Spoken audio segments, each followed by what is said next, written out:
Good afternoon, ladies and gentlemen, and welcome to this meeting of the Southern Planning Committee. Housekeeping: we are not expecting a fire drill today. In the event of the alarm sounding, please leave the building and gather at the front of the building. I am obliged to inform you that this meeting is being live streamed and recorded. Could I also ask you to please ensure that mobile phones are switched off? In order that those watching the live stream know who is speaking, could members and officers introduce themselves prior to speaking? To ensure the members of this committee and all points raised by the public speakers are properly heard, I must advise you that I will not tolerate any disruptive behaviour. This is a meeting held in public, not a public meeting, and if such behaviour takes place and persists, I will adjourn the meeting. I shall now ask members of the committee and officers to introduce themselves. Caroline Bagnall, representing Broseley. Tony Parsons, councillor for Mason Hill, Column and Son. Robert Toodle, I represent Brown Clee Division. Nigel Lumbie, and I'm councillor for All Brighton. Ed Potter, councillor for Lowton. Christian Lee, councillor for Bridge North East, Mastley Abbott.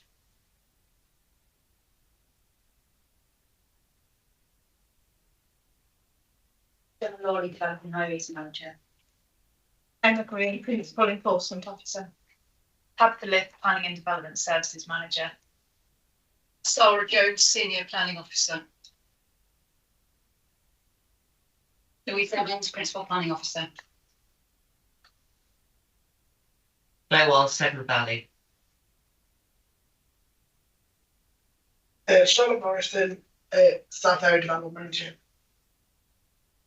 Nick Hignett, Ray Valley Ward, and in the absence of the chair, Councillor Evans, I will be chairing this meeting today. Ian Brown, Solicitor. Jim Ward, Committee Officer. Richard Hoffer, Member for Clee. Andy Bodds. Thank you. Okay. Apologies for absence, please. We've had a apology from Councillor David Evans and Councillor Wildy substituting. Apologies from Hilary Lapp as well, please. Thank you.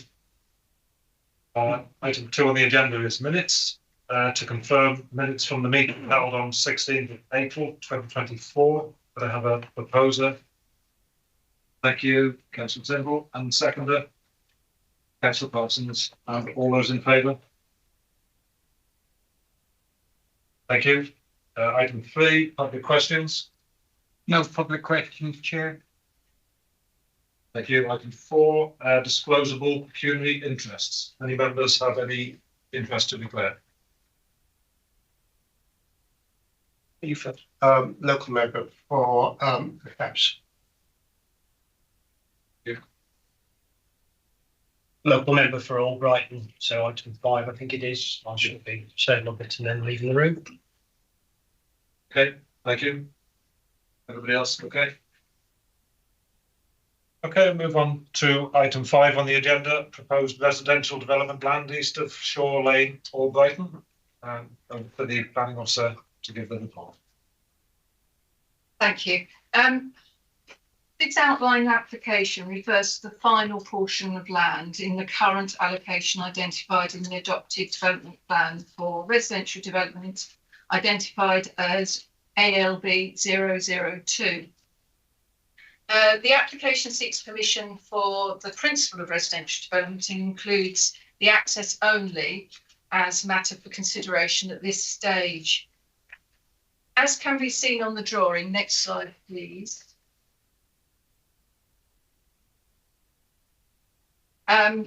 The scheme proposes the main vehicular access to be through the existing Millfields estate via Kingswood Road and a secondary access for pedestrians, cyclists and emergency access only via a gated shared driveway with St Mary's Primary School. The scheme overcomes the highway safety issues previously encountered with respect to access onto Shore Lane, and the Council's Highways team are content with the proposed arrangements. Conditions have been put forward in the report to also ensure that the first reserved matters includes the layout and provision of public open space, provision of car parking spaces dedicated for community use, together with details of the proposed additional leisure stroke recreation facilities. The officer recommendation is that permission be granted and that delegated powers are given to officers to secure a legal obligation for the delivery of an appropriate rate of affordable housing and the maintenance of the public open space. There's a couple of additional slides, Tim, that the parish council want to refer to and have referred to in their late representation. So if we can just perhaps move to those as needed. Thank you. Okay, Chair, can I just ask for clarification? If we could go back one slide. So the top, the north access is the one proposed for ordinary touring of road. No, No, sorry, I thought that. the one to the south through the existing Millfields development is the main access from Kingswood Road. Thank you. The access that's shown onto Shore Lane in the north is the emergency and pedestrian access. And I think I'm right from previous visits, the doctor's surgery is done. It's in Shore Lane. Yes. Yes. Okay, thank you very much. Okay, Thank you, Chairman. Thank you. We move on to speakers then. I believe we have 3 speakers on this application. the first speaker is Councillor Colin Noakes.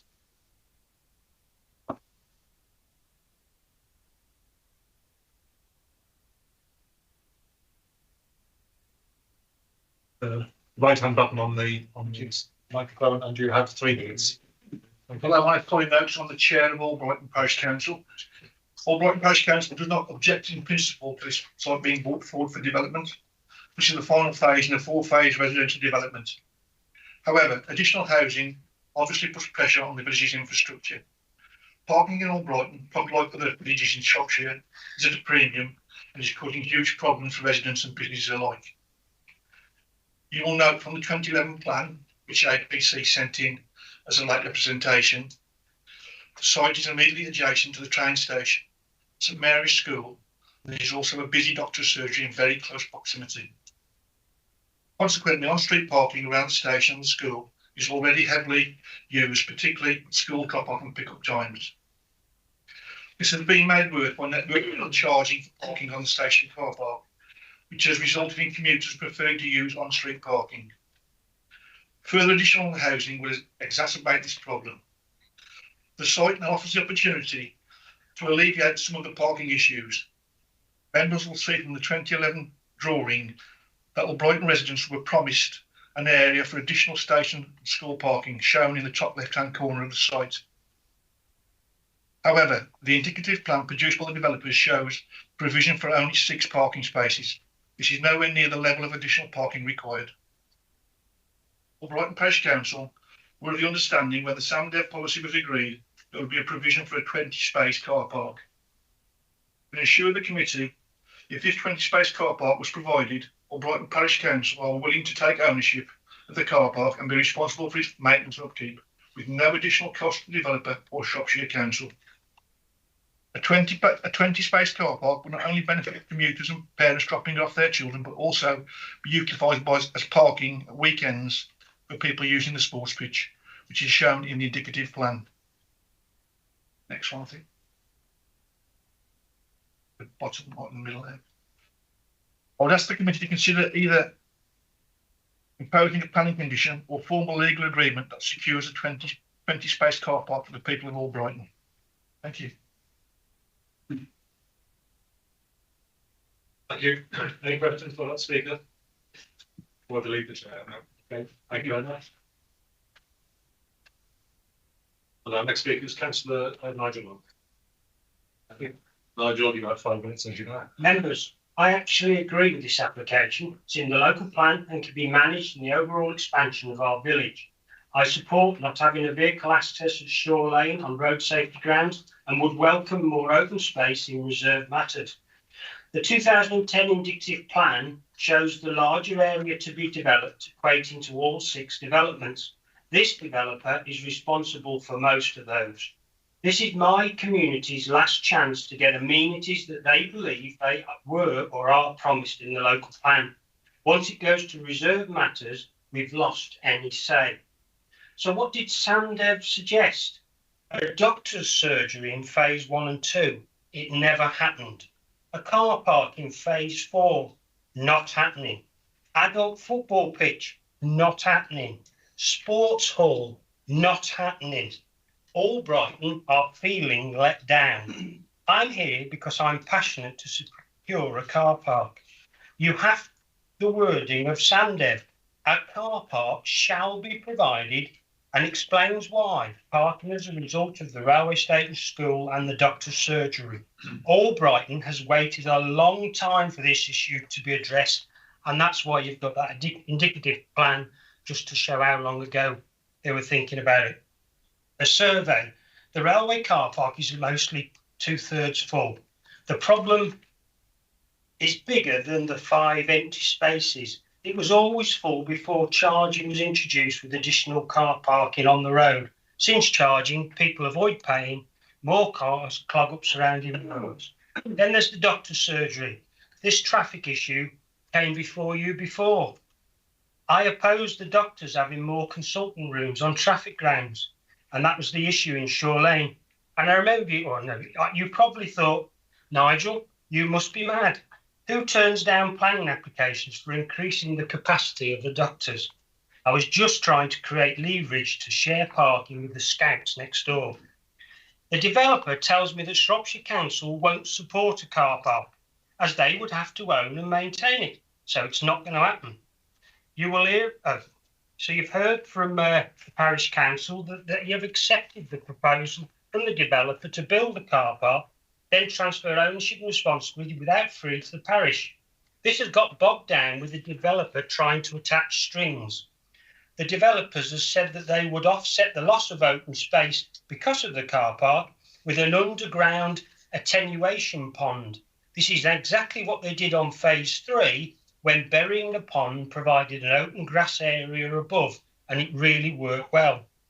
Members, we are stuck in a catch-22. Shropshire Council won't insist on a car park, as they would have to own it.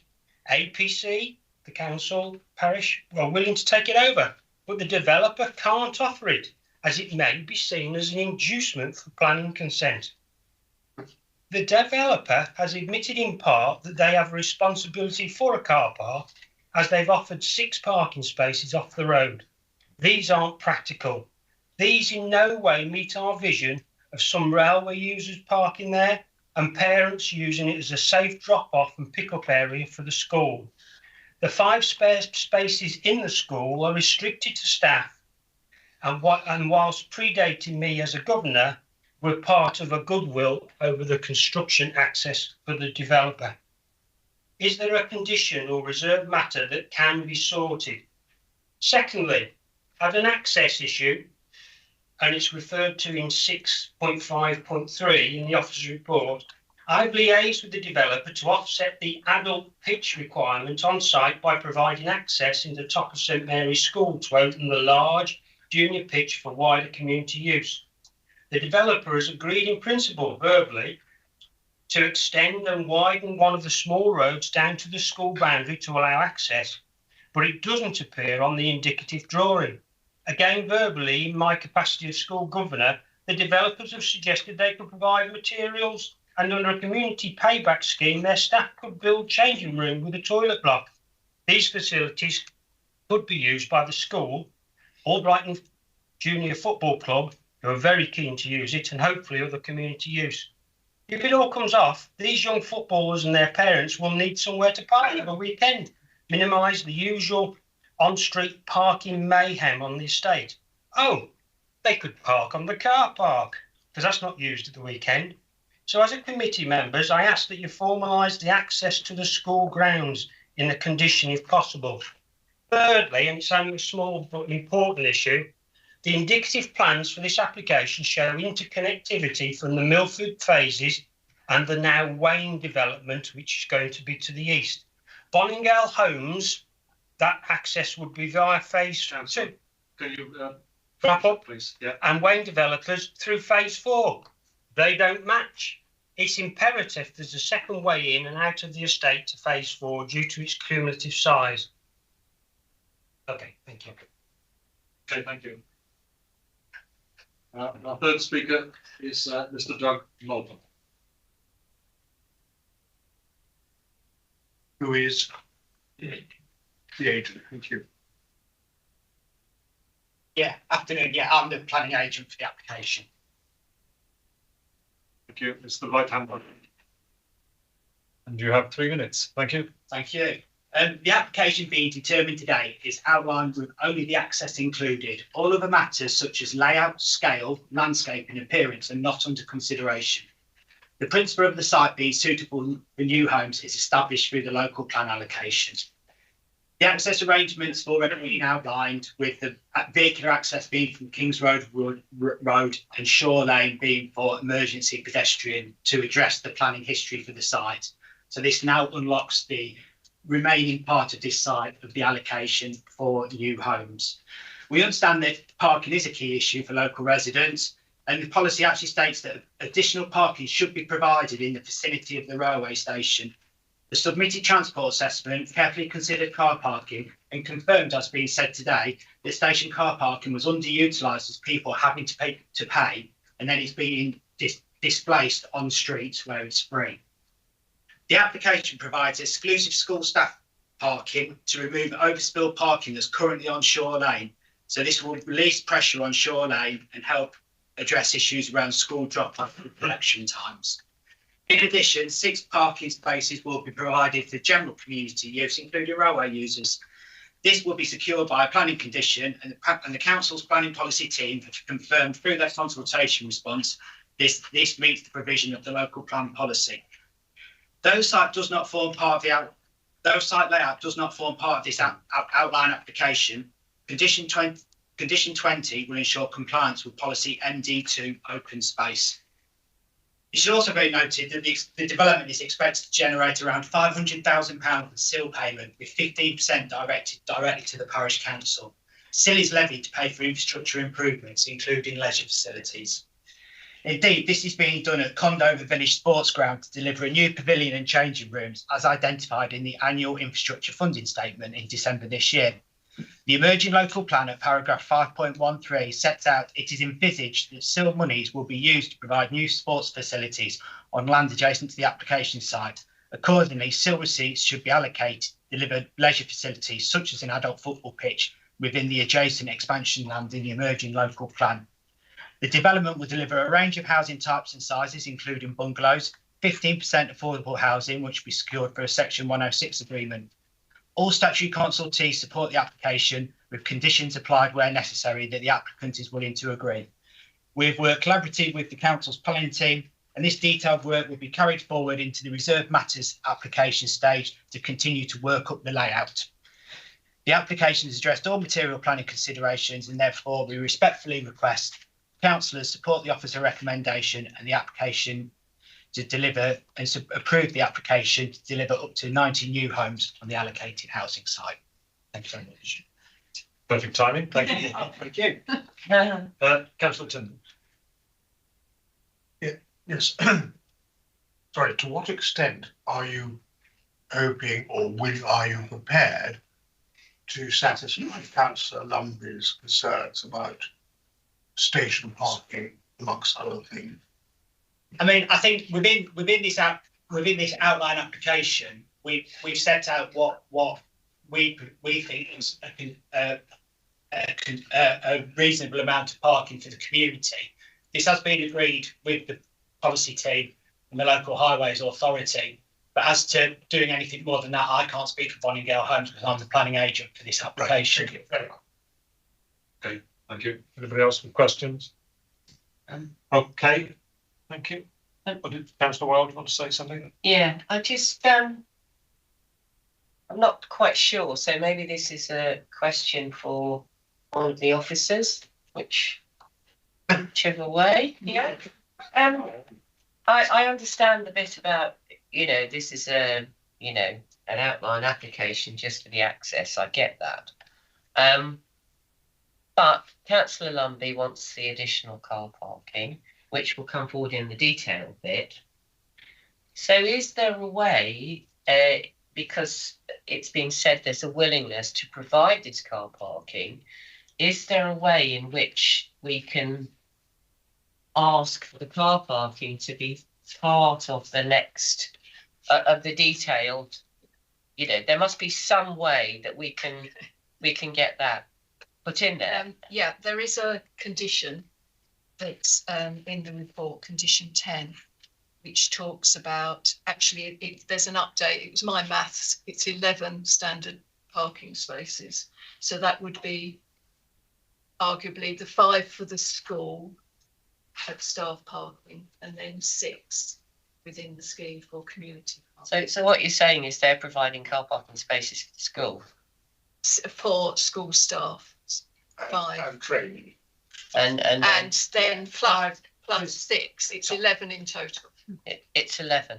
11 in total, because when we did the original works and when we started developing the scheme, our transport person actually went to see this school and met them and had a discussion, because obviously the key thing is the drop off is particularly the drop off in pickup time, isn't it, with school pressure. So by giving the school some dedicated parking where staff are using, it gets it off the road, which is a good way of trying to alleviate some of those issues.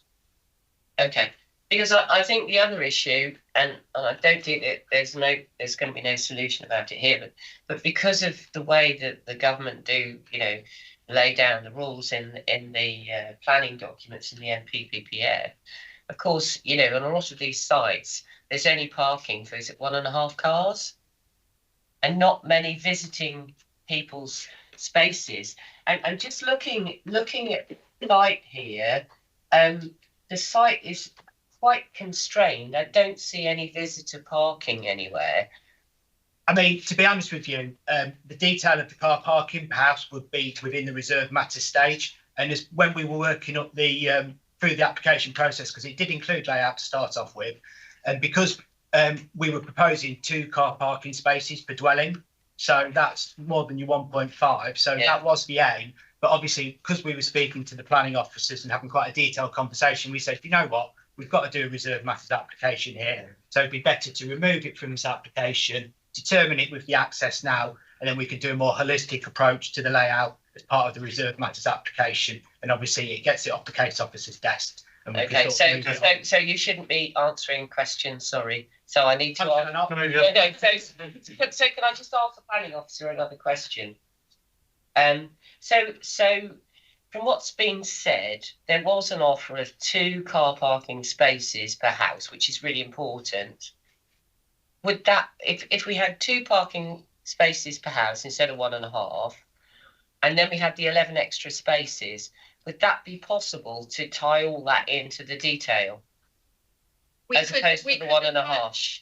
We could attach a condition to the outline. There isn't one put forward today, but we could amend the conditions to include a requirement for 2 spaces per dwelling. Can I? No, you can't say. I'm sorry. Yeah. So if there's so basically if there's 90 homes and and you divide that by 2, so roughly you're going to be providing an extra 40 car parking spaces on the site plus the 11.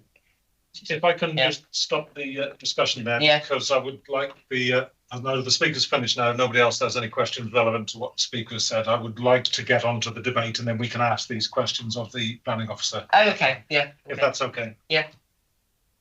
Okay, thank you, sir. And no further speakers, so I would now like to open this debate to members. Yeah. Can I have an answer to my question, please, Nick? Off Sarah. Okay, yeah.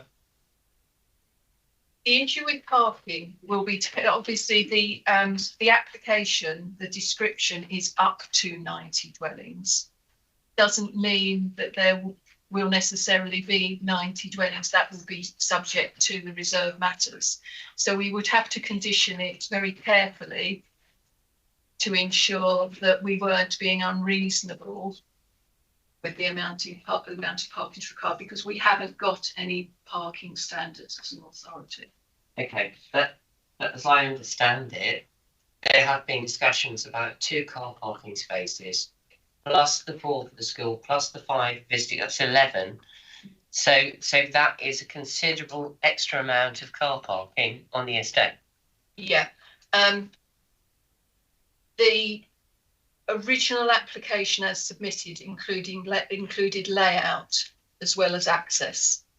So there was a layout that was submitted, but there were various issues which I've specified in my report. So consequently, the applicant has amended the application to withdraw that layout so that that will be a reserved matter and will be dealt with holistically with the landscaping and design at a future date. So that's where the 2 car parking spaces per dwelling came from. But we can certainly look at framing an appropriate condition that met the tests within the framework, that the conditions that we've recommended with this outline. Okay, thank you. I'd like to move that, but wait till everyone else is spoken. Thank you. Councillor Boddington. Thank you, Chair. I mean, people will remember, some people from the committee will remember the site visit. It's now some years ago, back in ancient history. And I think it's before the pandemic when we visited. And we witnessed some problems in school drop-off of parking and the pressure created by the surgery, that with people coming to the surgery just down the road there. And it is a very congested area. It is a problem. We rejected that first application. The second one was rather similar. Well, it was an appeal, wasn't it? And that got thrown out. And the principal reasons were access from Shore Road and the pressure a care home, an extra care home, would put on the doctor's surgery. Whereas this actually nearly fits. This nearly works to what we were talking about years ago, and thinking that should be on the site, given that it's in Sandeth, therefore it should be developed. And this nearly fits. It does strike me that the issues that we have are ones of detail, and that the principles established, and particularly the access. We talked about access when we were there on site and in the committee, and particularly not having the main access by the school and going up, sharing it with the school, which is dangerous. And we saw that in action when all the school kids arrived. So I think this actually hits nearly all the right buttons. But what I think we need to see is the final design to ease out the problems that have been raised by Councillor Lumley and by others. And we need to ease those out. So I think reserved matters should come back to committee. Yes. With that in mind, I think, we've got enough here to approve it. Okay, thank you. Councillor Tindall. Well, I agree with Councillor Boddington entirely. Our previous site visits were really quite some time ago, and it's water under a bridge now, but maybe with a benefit of hindsight, we should have had another site visit to show newer members of the committee what the site's like. As I understand it, the care home is going, because that really was a concern, as at one stage it was very tall. I would like to propose, if somebody hasn't already, that we approve this outline application, subject to getting the car parking duly noted as a point to be discussed in the reserve matters, and for the reserve matters application to come back to this committee, so we can really see that what the local council wants, i.e. Nigel Lumley and Albright and Parrot Council, are happy or happier with what's being proposed. So that's my proposal, Chairman. Okay, thank you. Councillor Parsons. Yes, I also agree with what Councillor Boddington had to say in his submission. I think that the access issue that has been mentioned in the past looks to have been dealt with, and what's being proposed here, I didn't hear much in opposition to the access to the site. The problem was what was actually going to appear on the site, how much open space, how much car parking, various matters like that. And Councillor Lumby was concerned that that may not come back to committee to be determined. And so I agree with Councillor Boddington, the detailed reserve matters should come back to committee to be determined here. And I would support that proposal. Okay, Councillor Lee, please. I think that was seconded. So sorry, that was seconded, yes.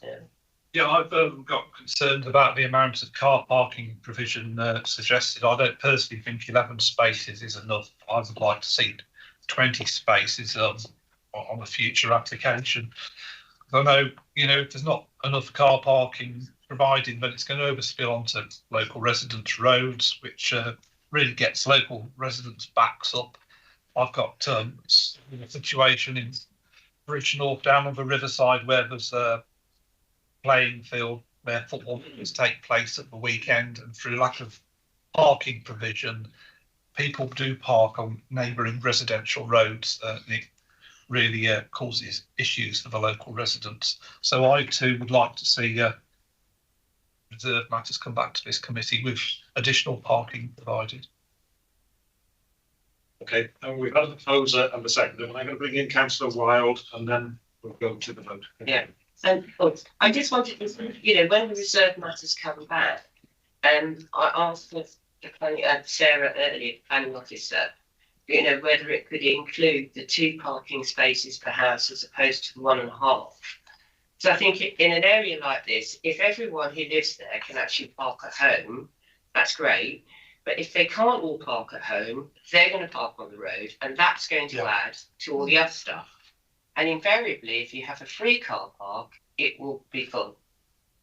So I think actually, if that could be included in what comes back, then I'm happy, because, as I say, by making it, looking at 2 parking spaces per house, you're actually increasing the spaces by 45 at least, just by that.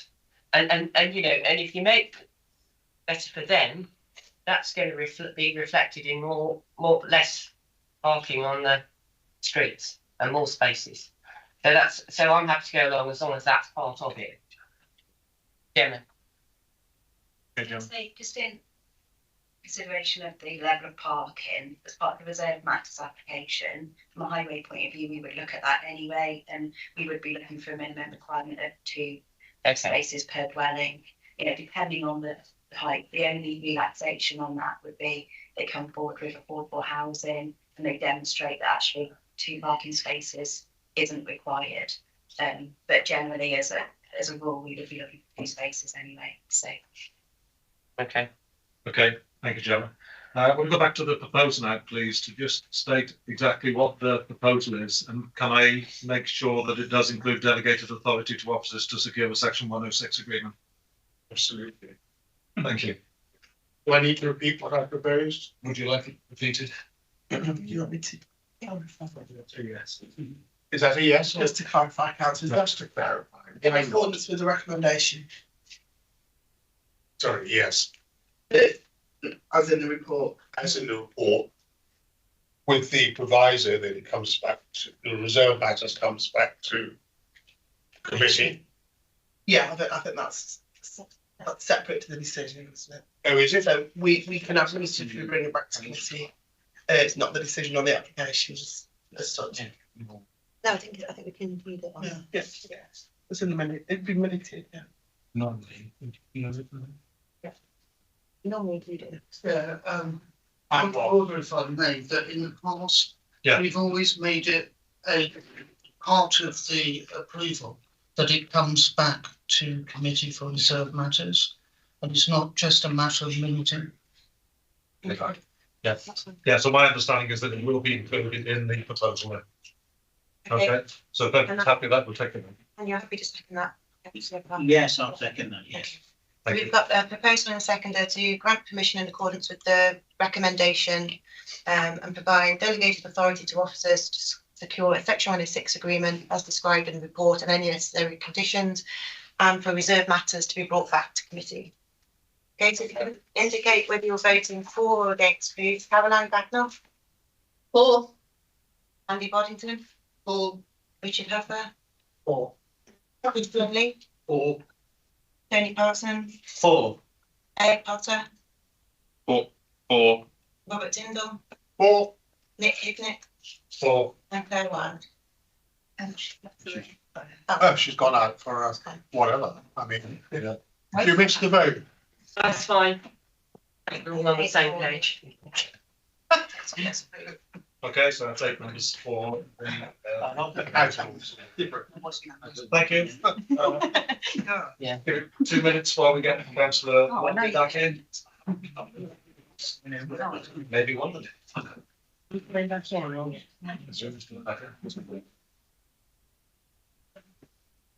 Oh, you like that? You're right, Nigel.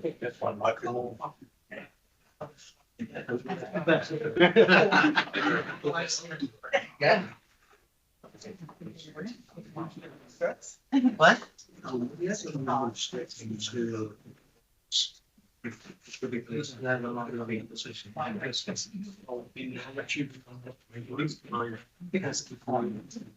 Okay, thank you. So we move on to item 6 on the agenda now, which is Brick House Farm. Great. Thank you. And the officer. Yeah, so here we have the application site. The application site is to extend. Oh, sorry, of course. Lovely soft voice. Yeah, we've got a solar farm scheme which extends to 54 hectares of agricultural land situated to the southwest of the hamlet of Reet and 2.2 kilometres northwest of Burford. The site is within Shropshire Council, but the western and southern boundary borders the county of Herefordshire. This application seeks to vary condition 17 of the consented scheme, which required 4 food opportunity areas to be established and operated within a solar farm development. The proposal to vary this condition will also require a revision of some of the approved plans and therefore a variation to condition 2 of the content of the consented scheme. So next slide, please. So here you can see the proposed location plan. Your next slide, please. This is the same plan with the food opportunity areas shown. Next slide, please. And this is the agricultural land classification map. So you can see the various areas of grade 2 and grade 3A, which is best and most versatile agricultural land. Next slide, please. And here I'm very proud of this one. This is a slide. Why? Well, I'm going to explain. Oh, so we've got the site plan with the food opportunity area shown, and overlaying on that, I put the I put it the wrong there. Agricultural land classification map on top. So you see, sort of next to the food opportunity areas, you've got sort of a lighter shading. So as you can see, those food opportunity areas didn't necessarily 100% correspond with the best and most versatile agricultural land. But that is the consented scheme with the food opportunity areas shown on it. But yes, the proposal before us today is to vary that condition so that it allows for sheep grazing, and that the food opportunity areas, as shown on there, would have solar panels, which would amount to about 5 megawatts of additional electricity generation. So we have a situation here where it's best and most versatile agricultural land versus the benefits of energy production. So the officer recommendation is that the condition should be varied to enable the submission of information with regards to the potential for sheep grazing, and that condition 2 should be varied to enable the siting of panels on the BMV land within the site, which will enable the production of an additional 5 megawatts of electricity generation from the development. Okay. Speakers go. Okay, thank you. We move on to the speakers. We have two on this proposal. Councillor Richard Huffer first, please. And you have 5 minutes. Thank you, Chair.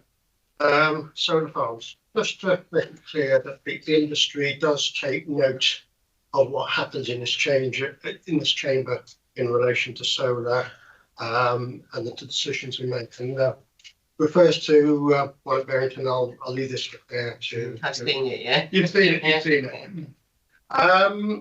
Just to make it clear, this falls within a very rural location within a parish meeting. So there may not be additional speakers here, but the concerns locally were there when this initially came, still there now.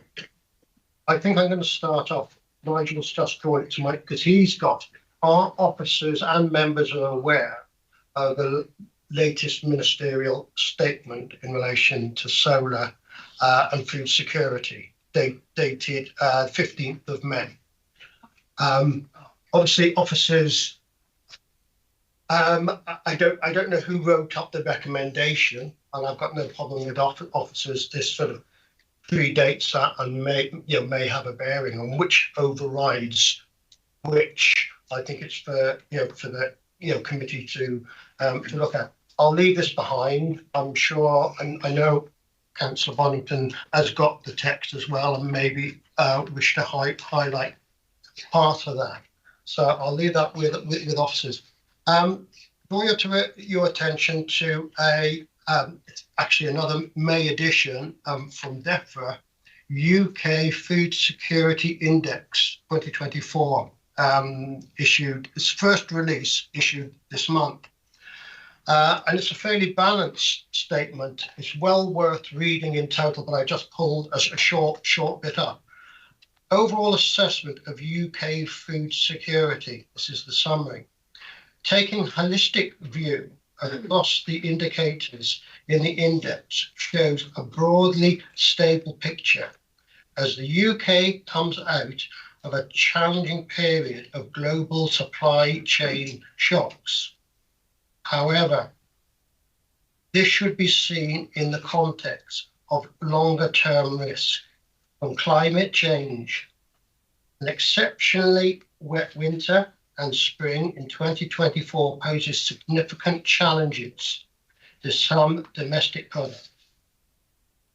The UK's ability to respond flexibly to supply shocks, both domestically and internationally, such as the disruptions to global grain and oilseed markets caused by Russia's invasion of the Ukraine. Well, that is well known, and we've got other things going on in other parts of the world that are going to have a bearing on that. Moving on to officers' your views and recommendations. I'll draw your attention to 6.9 to 6.13. It is common practice for top agricultural land to be let out on licence contract as a high machinery cost for cereal, potatoes and combinable crops is very high, and the uneconomic for some smaller farmers to compete. Any good auctioneers would soon put them in contact with these contractors. I cannot comment on some other solar farm applications that have been approved where it was felt not necessarily to protect Shropshire's best and most versatile land, other than to say that we should be setting the benchmark for others to follow. I say that as a farmer. We are not self-sufficient. We are, and I can't overemphasize the issue within this year. Never mind trying to predict what future years are going to be. Potatoes are going in very late, so it's going to depend very much what happens later on this year, whether or not there's going to be potato shortages. Cereal, very, very little winter cereal put in. The crops from spring-sown cereals, unless it's very, very favourable, are going to be low. So it's a decision for you to make whether or not The changes to this application, how 10 seconds, please. weigh our food security? Thank you, Chair. Okay, thank you. And our second speaker speaking for the application is Jonathan Selwyn. Thank you, and you have 3 minutes. Good afternoon. My name is Jonathan Selwyn. I'm the Managing Director of the applicant. This project initially came before this planning committee in September 2022. At that meeting, I was asked if I could remove all best and most versatile or BMV land from the submitted plans. The inference was that we wouldn't receive planning permission if this wasn't possible. We had 3 weeks to consider this before the subsequent planning committee. This gave us very limited time to investigate the design changes and other aspects, including commercial viability, the interest of farmers in farming small isolated areas of land, or the view of our insurers or funders. Nevertheless, we were able to present revised plans at the October committee, which were approved. The purpose of this Section 73 application is to vary Condition 17, as we heard, to bring these BMV areas into renewable energy production and at the same time to commit to sheep grazing across the whole site. These areas would increase the solar capacity by 5 megawatts, providing enough additional capacity for 1,300 households and offsetting an extra 1,000 tonnes of CO2 per annum. There is no policy justification for not including BMV areas in solar farms. Solar energy helps to address the pressing energy and cost of living challenges this country faces. Solar farms in no way threaten food security. The government's own Food Security Task Force reported the biggest risk to farming is climate change, and solar farms weren't identified as a risk to food security at all. The statement by the Minister last week contained no new proposals to change planning policy on the siting of solar farms on BMV land. It just served to emphasise existing policies. It is also the case that no other solar farm applicant in Shropshire has been required to remove BMV land from a proposal since this scheme was approved. In fact, a number of solar farms have been approved by this committee and also upon appeal, which have significantly larger areas of BMV land than this one. As noted, we've also agreed to the same condition which was required within the Ledwich appeal, and that's to facilitate sheep grazing across the entire site. That's something we do on the majority of our 110 solar farms that we operate. This would enable the farm to have a dual use, being used for food production and being used for energy generation. Therefore, I hope that you will support your case officer's recommendation to approve this variation. Thanks for your time, and I'm very happy to take any questions. Thank you. So, yeah, questions for the speaker. Councillor Boddington. What will be the eventual capacity of the solar farm, given that in the 2 years since first approval, the energy efficiency of solar panels has increased substantially? We only have grid capacity for 49 megawatts, therefore on the LPA threshold, and that's all we're allowed to export, so it falls within the LPA threshold planning. Okay. Okay, thank you. Any other questions? No? Okay, thank you very much.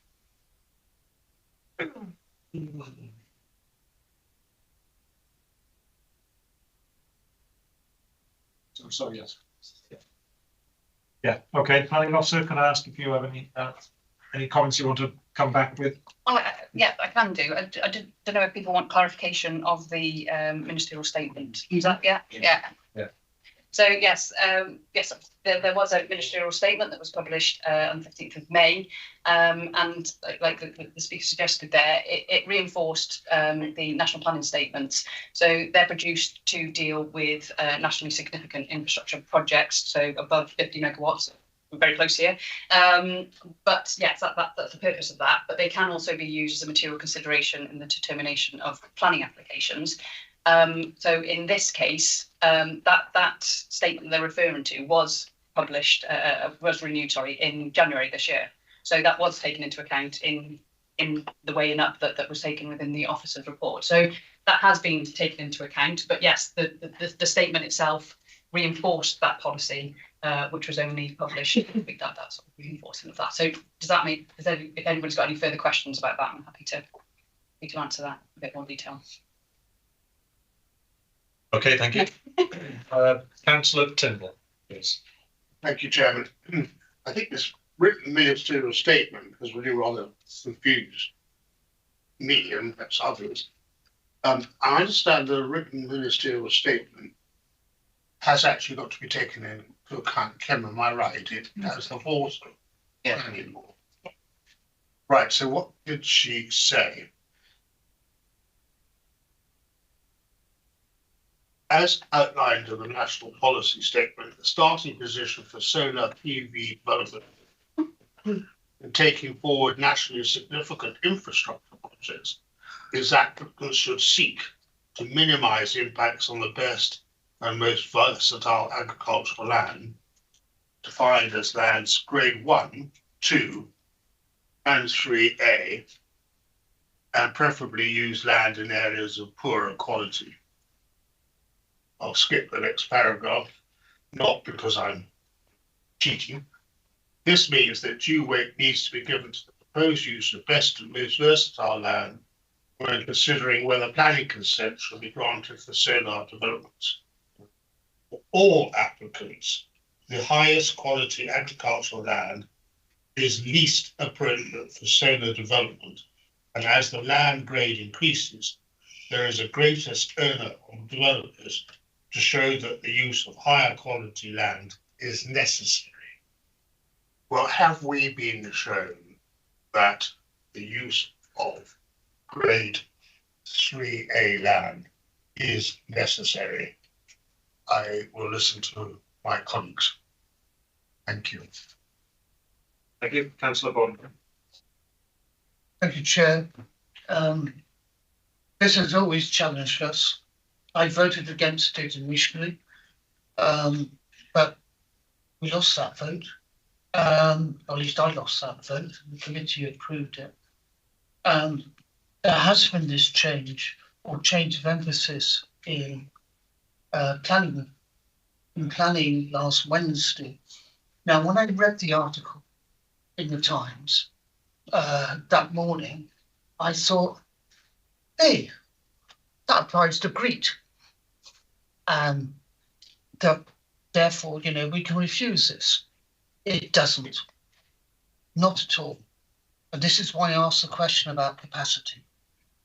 Because this is not the level which can be a nationally significant infrastructure project. Right. It's very clear from the written ministerial statement rather than press release that it applies only to NSIPs, nationally significant infrastructure projects, which are 50 megawatts and over. So, and for the rest, it's just the same as what we've always had. It's just the same as the NPS and the national framework, and it's just saying that again. It doesn't add anything to it. So we're actually in the same policy position we were before last Wednesday for this site. Now, I would love to oppose this, but we would lose on appeal. We've lost everything on appeal. True. But we've had a whole series of appeal losses on best and most versatile land. We have to actually sort of read, what do they say, read the coffee or whatever it is. We actually have to look at it and say, well, look, can we do another one where we know we will lose? And I think we know we will lose. So unfortunately, I can't vote against this. I'd love to. I would love to stop the original application, but didn't manage that, and I don't think we can stop this either.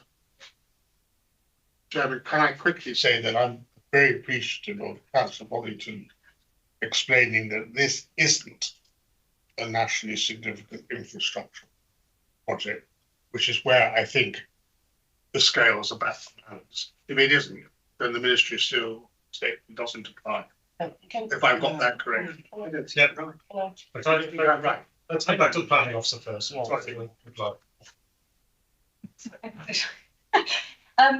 Yeah, so to make it clear, the starting point for us today is the development plan, unless material considerations indicate otherwise. So the national policy statement, which hasn't changed because of the written ministerial statement, just reinforced the national statement, and that national statement was produced to determine NSIP applications, which this is not.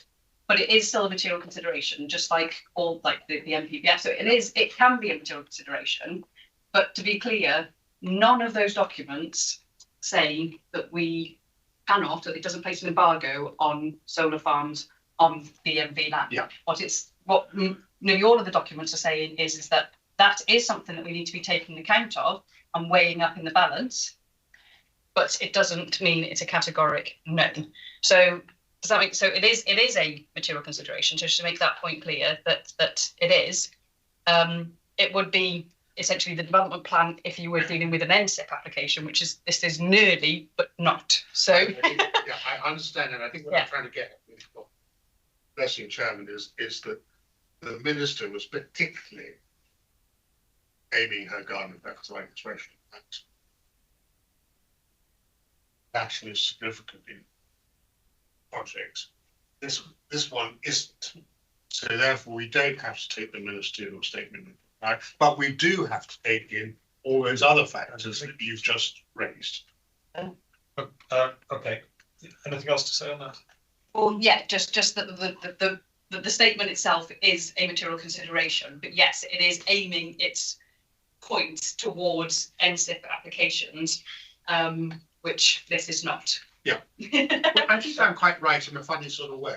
No, I think you are right. Just making sure that yeah.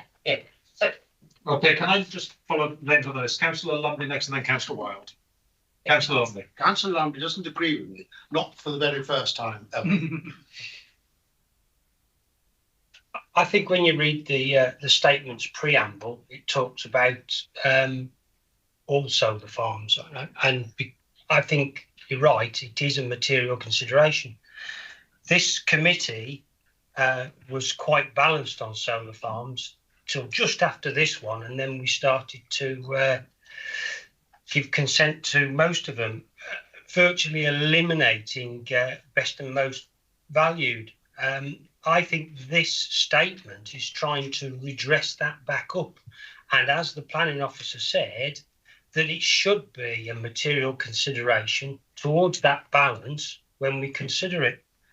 Now, I just remind the committee that this was described by the senior planning officer at the time as an innovative scheme that would be monitored by the university and that actually might be a blueprint for the way we go forward in the future, because we're going to get more solar farms in front of us. And if we can point to this and say, actually, we would like you to work round BMV, then I think that myself is the way forward. Certainly with the one south of Holyhead Road in Albrighton, all the really high quality best and most versatile were just totally ignored. And I think we need to change that balance from clean power to actually feeding ourselves as well. Thank you. That's the while. Thank you. I was actually here, I sat in on this application, and I have to say I was quite impressed with the managing director for actually taking it away and taking out the BMV land. But as in all things where there's money involved, everyone tends to press every boundary there is. So I think it's wrong to say, so the MPPF quite clearly states that we should avoid best and most versatile lands. What's now happened is the minister, and it's in Hansard's just in front of me now, has reinforced that for sites over 50 megawatts. Surprise, surprise, this is 49. So we're right up to the, so it's not really very far away. So I think that you should give substantial weight to the fact that they are going to put the panels on BMB land. You know, obviously stacked up before, which is why they left the BMP land off. So I actually am not very happy about this at all whatsoever. And it is absolutely a fact in the NPPF that we should avoid best and most versatile land. That is a fact. And we should take extra care when it's 50 and this is 49. So I think we'd be very foolish to go back on something we've actually passed. They've got a viable scheme and they should actually do it. And saying grazing sheep on the whole of the site, I mean, you can't graze many sheep under panels because it shades the grass doesn't grow, it's really poor quality grass. You know, you can't put fattening lambs underneath panels. I think that's, you know, you just put the tags underneath them. So I'm actually not in favour of this at all. Thank you. Councillor Bagnall. Yeah, I'm always a bit wary of developers coming back to committee and saying, yeah, I know we agreed to do this, but actually now we don't really want to, and there's because of this, this and this. I think when we originally granted permission for this scheme, it was very thoroughly discussed. You know, I think we all felt rather pleased that the decision had been made that the best and most versatile land would be removed from the scheme. The other side of that, though, is that if we then find a situation where those pockets of land are not attractive to farmers to use, then you end up with areas of land that are in effect being wasted. And so I think that needs to be considered as well. I'm quite conflicted about this one, and I'll be very interested to hear what the rest of the committee have to say. Okay, thank you. Councillor Parsons. Thank you, Chair. Yeah, I mean, I seconded this application back in October 2022 and felt that this, I think, was the first of the recent schemes that was actually approved. Because we'd already dealt with Ledwich in the September and that didn't get through at that particular point in time. And I think that this scheme with these areas for agriculture were one of the reasons why that scheme did pass at that October meeting. Now, I'm probably old-fashioned, but I believe a deal's a deal. I don't like people that back away from deals, whatever that may be. You know, these conditions were approved at that time. That, in fact, they were brought forward, I think, by the applicant, and we approved them. And there'd been discussion with Arthur Adams University and various other people about how these areas of land were going to be managed. And I'm afraid I can't support the recommendation today to remove this condition, and I won't be doing it. Okay, thank you. I'm going to come to the planning officer because I know she wants to say something. I was just going to say, so the applicant is permitted to come back to us to ask us to reconsider obviously decisions that are made, and just because that may differ, I don't think that's necessarily fair. We need to consider the application that is before us. As I said, and certainly since that time, as the speaker said, a lot has happened. We've had a lot of other decisions that have been made. We've had a lot of applications that have gone to appeal specifically on this point. So I think that certainly needs to, when we're looking at this application, that does need to be weighed in the balance correctly, which is for the decision maker.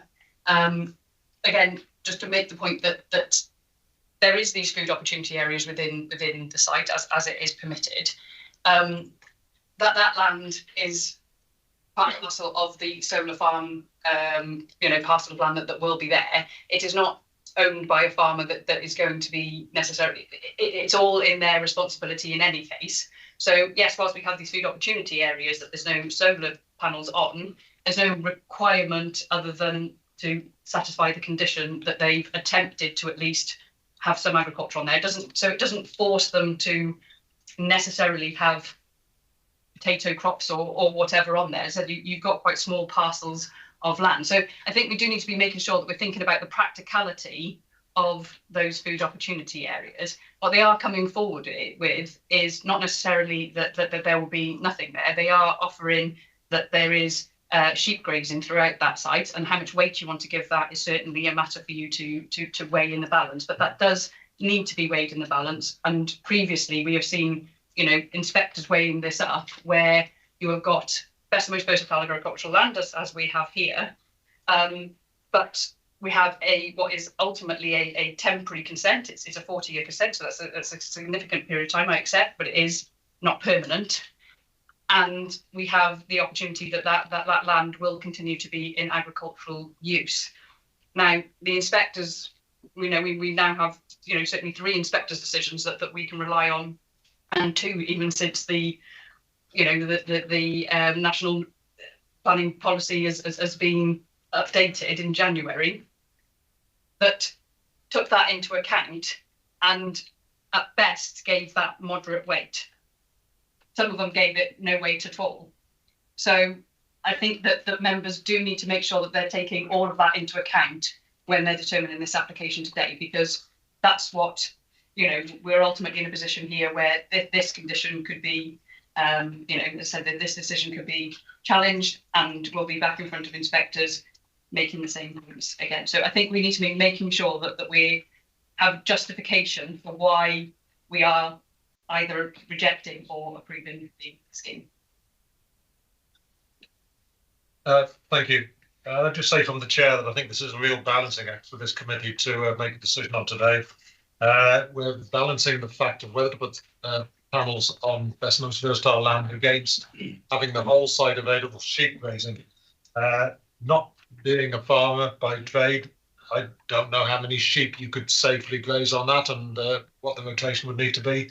In 6.1.9, for instance, it talks about sustainable sheep grazing, including grass, sward specification, potential stocking types and densities, and all that sort of thing, which I know nothing about. So I don't think there aren't any figures saying what sort of sheep that would support. And as Councillor Wilde said, really it depends on how well the grass grows. And if you get 6 months of almost continuous rain like we've had this last winter.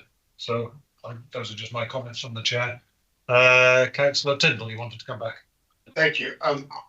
Because I was having radiotherapy treatment, I wasn't attending planning committee meetings in the autumn of 2022. So I wasn't involved in this application or the discussion of it. And I very much take Councillor Parsons' point that it got through it passed because the applicant agreed to keep solar panels off the best and most versatile land.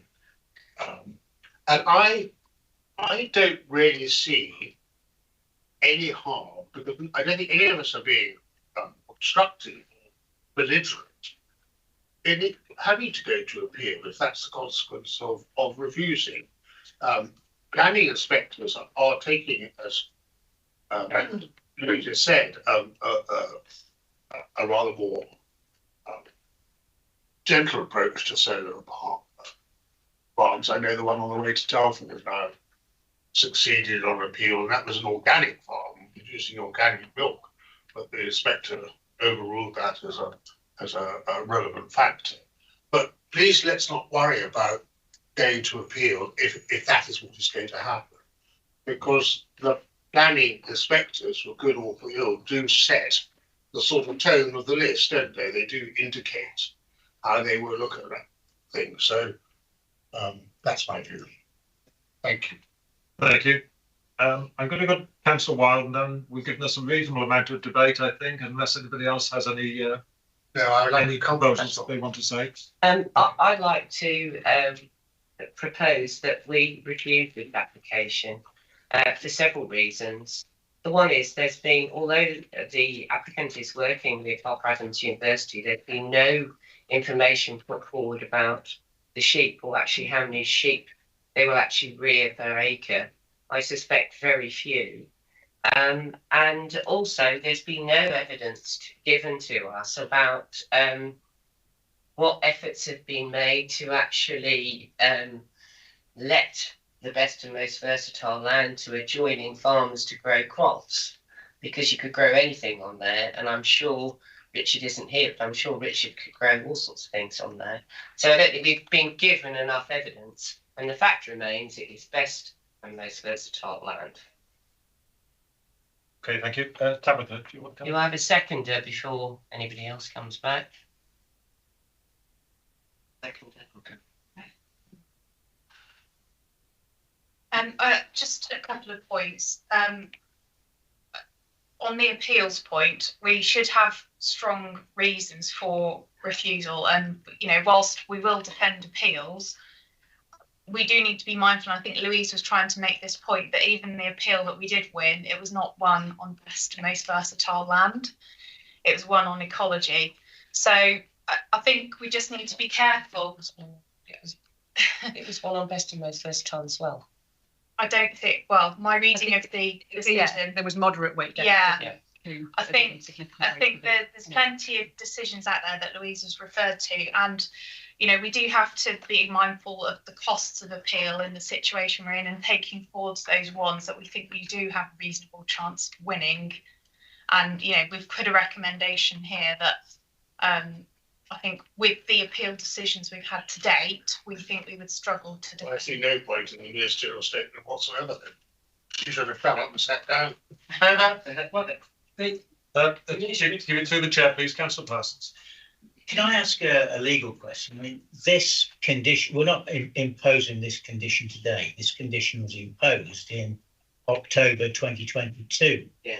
Surely if the applicant, having received acceptance of the overall proposal, had an issue with that condition, they would have taken it to appeal within 6 months from October 2022.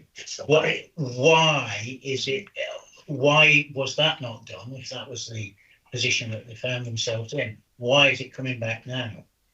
That was, sorry, my next response. Yeah, that was one of their options. Certainly, it was an option available to them should they wanted to have taken that. But then what they're relying on now to come forward did not happen in that 6 months. It's happened since that, isn't it? So it was in the decisions we've had from the inspectors, specifically in Shropshire, have come more recently than that.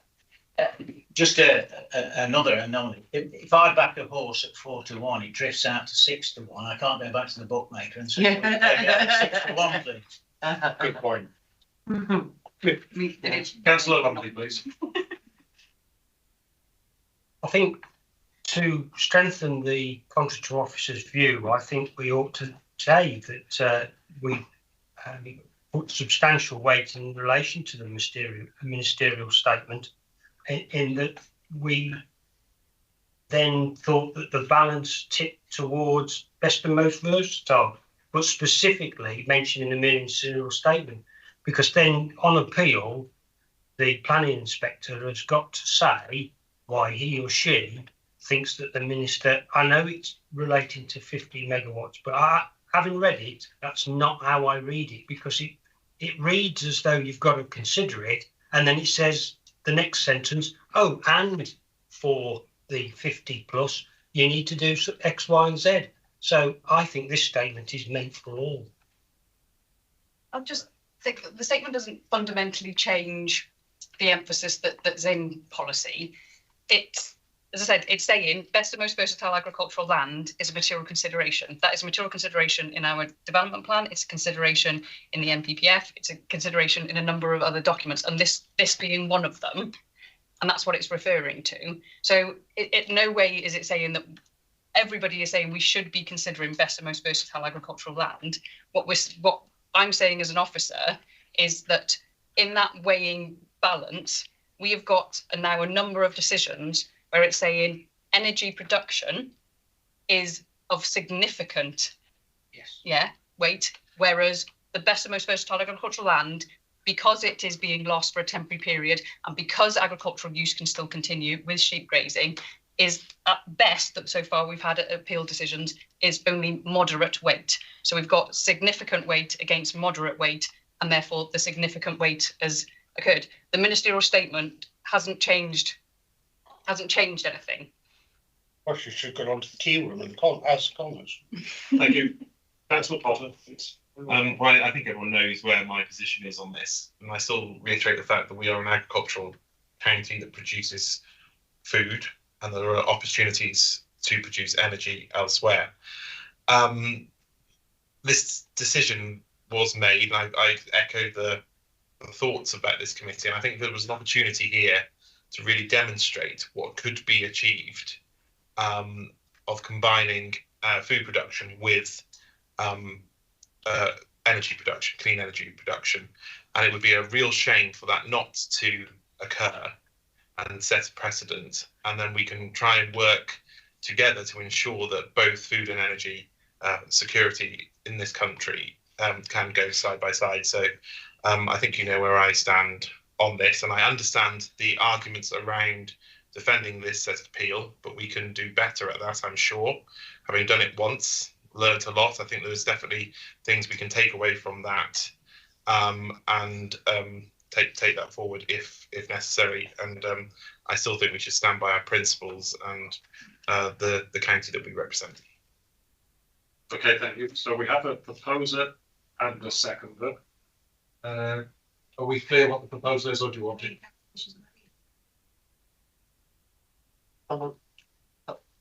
Sorry. Yeah. So, sorry, we've got a proposal. So you're asking what my proposal is for refusal? For the reasons just. Yeah. So two of them, you got that there was insufficient evidence as to the amount of sheep that would be produced, meat that would be produced on the site. And also there was a lack of evidence about what endeavours they had pursued to get other people to farm the best and most versatile land. You know, usually if you're presenting that evidence, you'd say, well, I'll put it in Farmers Weekly or the local newspapers. You know, I've done all this to try and get people to farm the land, and nobody wants to do it. So we've had no evidence on that. I think that's fundamentally it.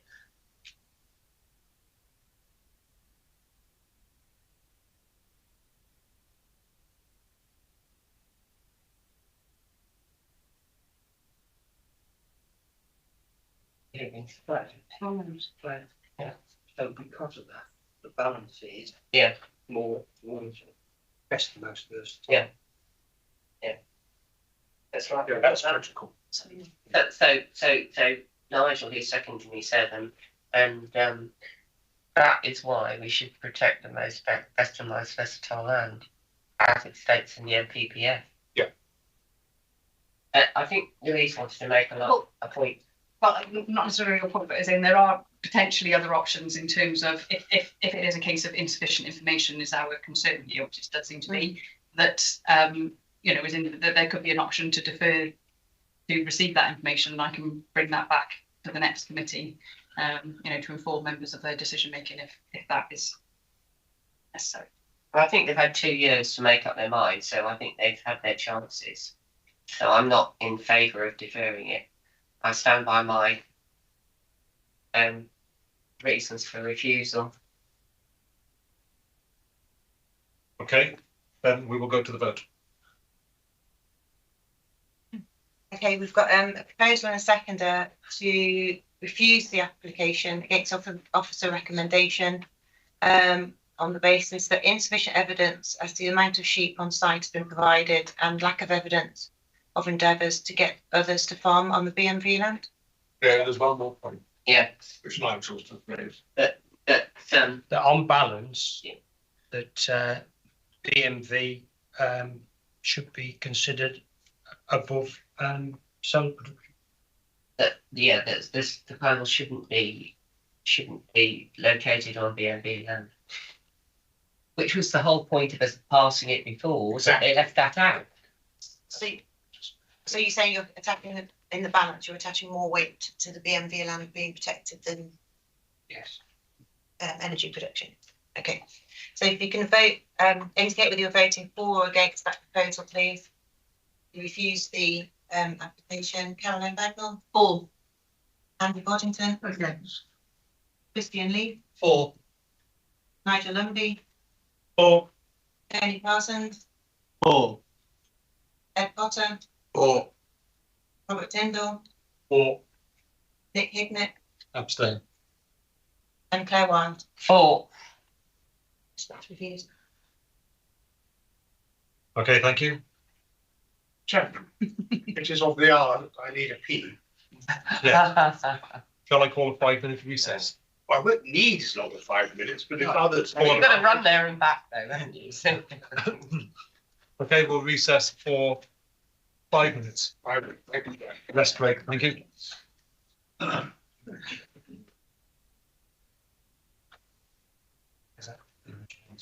It's not moving the right way.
Okay, thank you, everyone. We are live again now.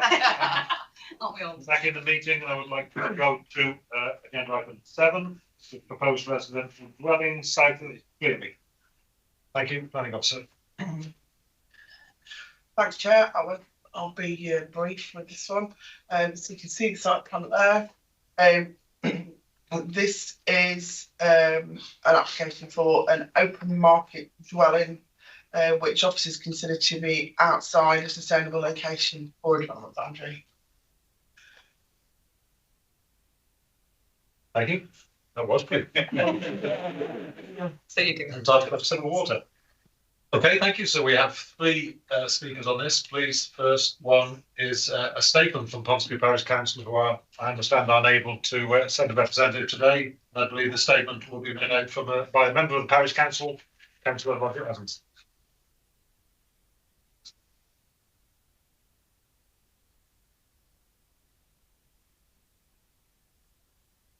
Thank you, Chairman. Both the Chairman of the Planning Committee and the Chairman of the Parish Council have sent their apologies. But I have the written statement from the Chairman of the Planning Committee. It isn't mine, so this is the Parish Council. Ponsonby Parish Council has always recognised the importance of CS5 in safeguarding its countryside character and has very rarely supported development in the parish which is outside the development boundary, unless the weight of other material planning concerns has persuaded us otherwise. This application attracts their support because of the age profile of our parish and the support shown for single-storey dwellings when producing its neighbourhood plan. The parish has a significantly higher percentage aged over 65 compared with county and national averages. 2 housing surveys covering the whole parish highlighted the need for single-storey dwellings. 227 respondents to the neighbourhood plan stated that a bungalow would be their first choice for new housing. Yet, no new single-storey building has been erected in Plealey Conservation Area for very many years. Plealey Conservation Area is acknowledged in the neighbourhood plan as one of the outstanding heritage assets in the parish. Therefore, good design is a prerequisite for our support. The contemporary attractive house design makes good use of appropriate materials, slate, stone and timber, to echo neighbouring properties, e.g. Red House Barn, Old Farm Barn, and the ample glazing is similar to the most recently constructed house in the conservation area. Well screened by boundary hedges and the existing barn with relatively low elevations, it will sit unobtrusively on the edge of the built environment with no significant impact on nearby listed buildings of character of conservation area. Contrary to the case officer's opinion, the proposed development sits away from the protected viewpoint so that it will not interfere with the angle of vision of key features of the view. We note that this is a potential conflict with neighbourhood plan policies regarding landscape input and conversion of heritage assets. However, this could be overcome by adopting the suggestion of the case officer to keep barn in present form as covered parking, as would moving the site of the house northwards to sit next to the barn. The felling of the hardwood tree would be replaced by a similar one, and a traditionally laid hedge should form part of the rear boundary. Thank you, Chairman. Thank you, and good timing. Our second speaker is Councillor Roger Evans. You belong there. Yeah. Stay there. I was going to stay here, Chairman, with your agreement. This is my report as the local member. So the words are mine and I'm responsible for them. Thank you. I am a member of the parish council and a resident of Cleely, living just outside of the actual conservation area, but not adjacent to this proposed site. It is an active community who are interested in and very much look after the character of the village, wishing to maintain and ensure that its character does not and is not affected by future developments. Members will note there are no objections to this proposal from any Shropshire Council consultees and no member of the public. The parish council have stated their support, as do I, the local member. I note the statement of the main issues that were relevant to a building at this location, according to the Peel Inspector report dated December 21. In his opinion, the main issues were appropriateness of a new dwelling having 1, regard to accessibility to local services and employment, and 2, the effect of the character and appearance of the host building and wider area. He made reference to policy CS1, but does not mention our agreed rural rebalance, which includes ensuring that around 35% of Shropshire residential developments over the planned period should be in rural areas. He does, however, mention CS5 about protecting the countryside. This proposal does. It also helps meet policy CS1 and is for the erection of a modest 2-bedroom bungalow. The speed limit through Cleely is 60 miles an hour, and, as mentioned by the Highways report, the proposed improvements to the existing access, which is on the outside of the bend, would give improved visibility for walkers. Policy CS5 is there to protect the countryside, and yes, it is welcomed, but it also includes a statement that proposals on appropriate sites which enhance the vitality and character may be permitted. Regarding MD13, CS6 and CS17, covering Shropshire's heritage assets and the need to protect, conserve and sympathetically enhance them, this again meets those criteria, helping meet the need of the parish and other rural areas for modest-sized bungalows. Pressing need, as stated in the parish council submission. Included in the application is the retention of what many consider is an important feature, the Dutch barn. This is referred to in the heritage statement as a non-designated asset. It does form part of the village, an important part, showing how it has altered over the years. The planning inspector, here in the appeal, does note there was public support for the proposal. This does not, of course, always happen, especially in conservation areas. I note the recent appeal decision, which is on later on today's programme, of another planning inspector regarding an appeal site in Hinton Lane, Pontbury, and also Spring Cottage in Foregate, both applications within my area, which the planning inspector approved. The first one is within walking distance of Ponsbury, fairly isolated and not in a larger community like Plealy. The community of Plealy is within walking distance of many shops and eateries in Ponsbury, listed as a key centre, which includes a baker, 2 supermarkets, chemist, doctor's surgery, post office, cafe, restaurants, and both a primary and a secondary school. I do also note the comment about the time to access main shopping facilities and a quote time of 3 hours. Only very few would walk into Shrewsbury. Most everyday items can be attained in Ponsbury. Plus, of course, there is a regular and popular bus service into Shrewsbury, whilst from Longdon, again, at just a 25-minute walk away, there is now an on-demand bus to the Mealbrae shopping area, which contains several large mainstream shops. In summary, the site and proposed development are of a scale that does reflect the historical development of the village. The layout and design of the dwelling also reflects those in the surrounding area. The heritage assets, both designated and non-designated, have retained their settings and significance. It also helps to supply and satisfy that need for more bungalows. Thank you, Chairman. Okay, thank you, Roger. And our third speaker is Mr. Paul Middleton. Please, I believe you are the agent. Indeed. Thank you. And you have 3 minutes.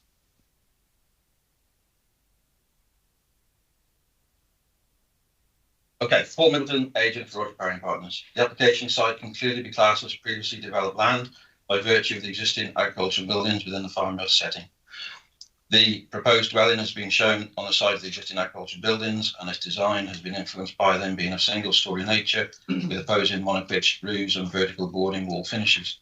The dwelling is modest in scale and has an internal floor area of 154 metres squared, which is far less than the figure quoted in the officer report.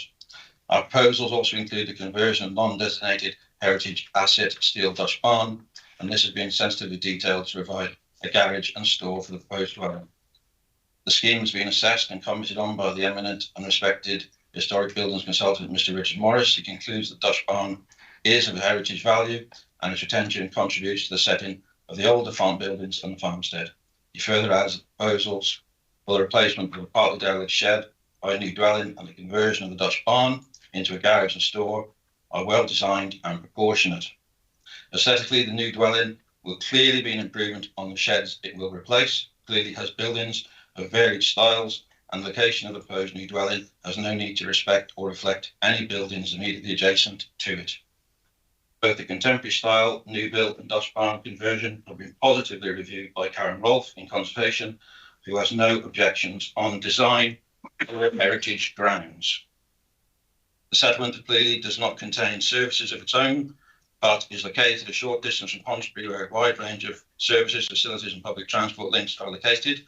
Paragraph 55 of the MPPF advises that housing should be located where it will enhance and maintain the vitality of rural communities where there are groups of smaller settlements. Development in one village may support services in a village nearby. In this instance, it is the proximity of Ponsbury which makes the site sustainable, as it would avoid an over-reliance on long journeys.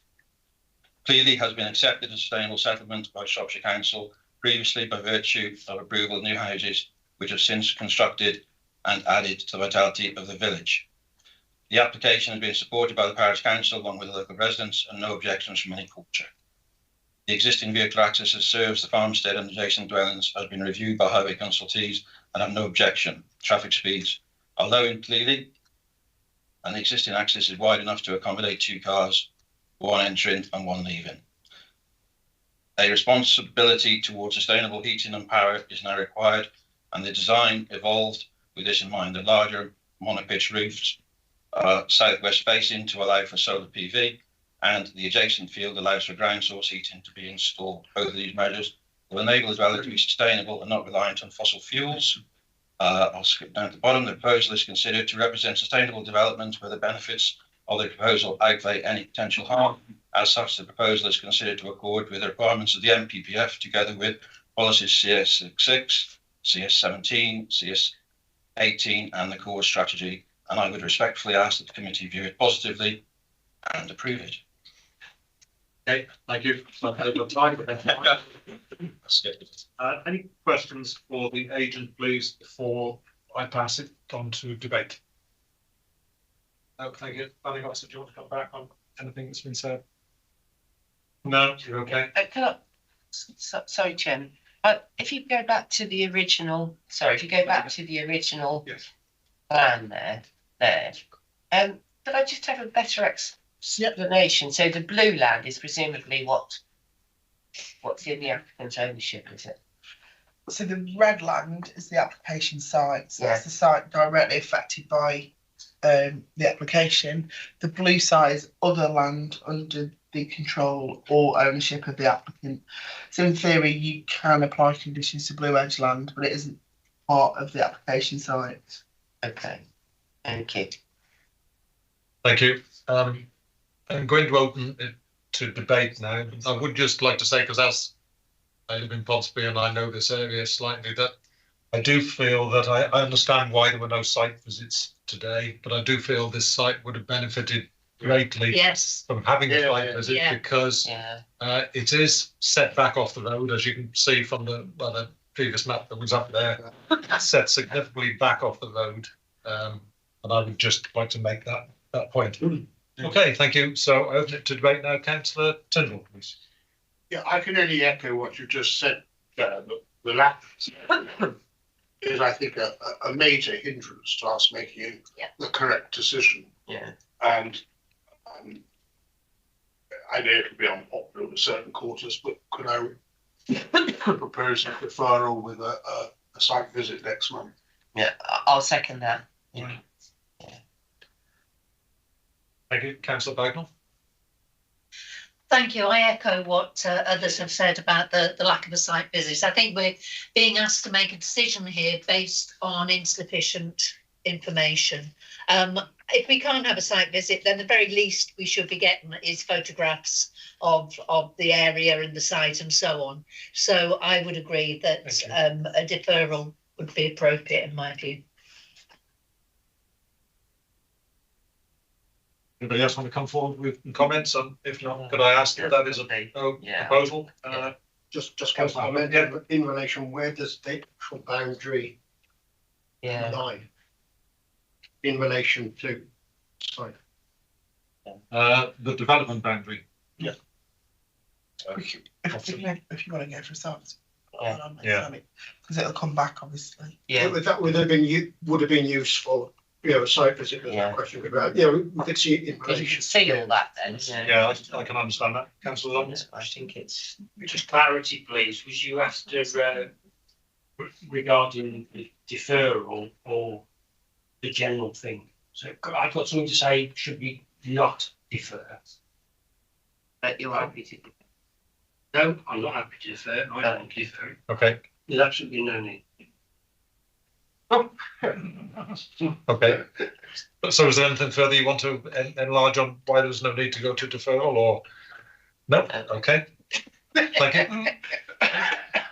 Any other members want to make any points? No? So was that a proposal? Firm proposal? I think I. Yeah. You did. I think I did, yeah.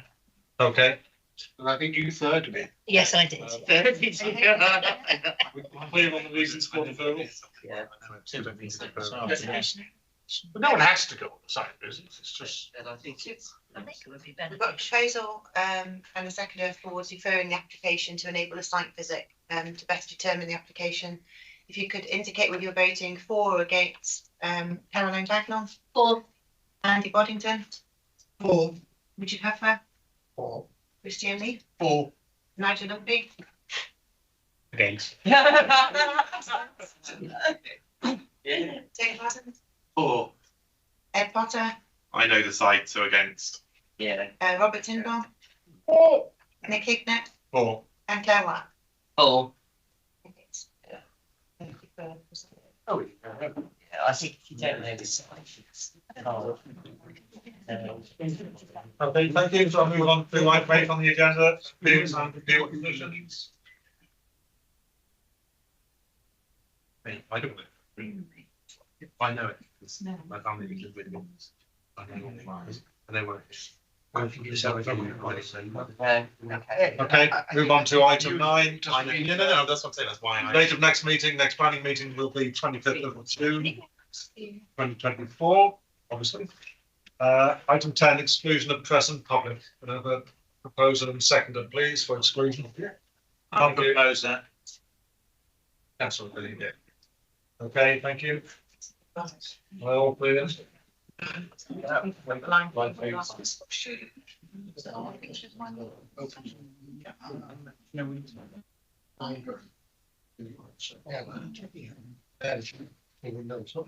the chairs.